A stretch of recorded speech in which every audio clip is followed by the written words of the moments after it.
Le trésor au public. Démuni Alain des préservés d'un faleur. Les bidules machins, trucs chouettes armoiries. Mimine. De rien n'est masque de fer à main, au sésame un laurier de César. Passé lendemain juin, Louis, l'étron à Charmadon de nom. Élysée hantée, la chaîne des amphithéâtres, un public.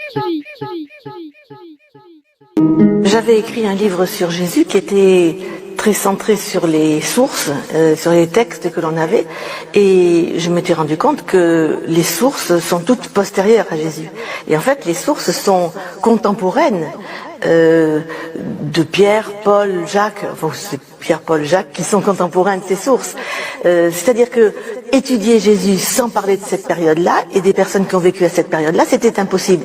Alors je me suis dit que ça valait la peine maintenant de parler de Pierre, Paul, Jacques, tous les apôtres et disciples, soit qui ont connu Jésus et en ont parlé après, soit qui ne l'ont pas connu, mais ont été mis en contact avec lui par des textes ou par d'autres apôtres. Et c'était important, enfin ça fait un tout. Et on peut voir en effet que tous les textes qui sont, par exemple, les textes de Paul, sont centrés sur Jésus.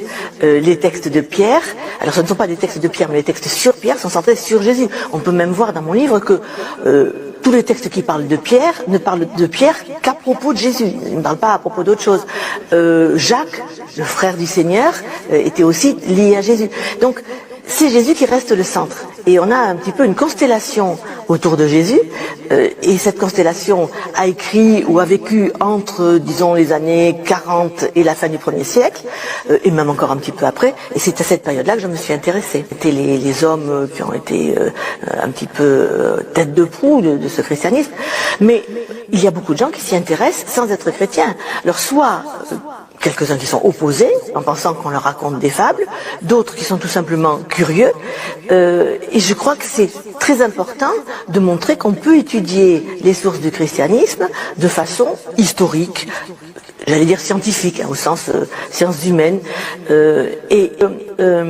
J'ai beaucoup pensé aux étudiants que j'ai pu avoir, qui en avaient besoin des connaissances sur le début du christianisme, ne serait-ce que pour leurs études. La plupart des étudiants sont tout à fait incapables de mettre bout à bout 2-3 idées qui suivent, parce que, considérant que c'est religieux, ils n'ont pas acquis de culture. Alors, complètement coupés d'une culture, c'est très important pour eux que j'essaie de leur donner quelques notions de base.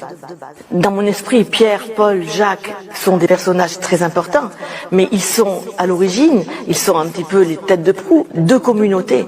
Et ce sont les communautés qui, à la fois, ont fait naître et ont développé plus tard ce qui sera le christianisme. Donc, les autres, ce sont essentiellement les communautés. Un public. Le trésor au public.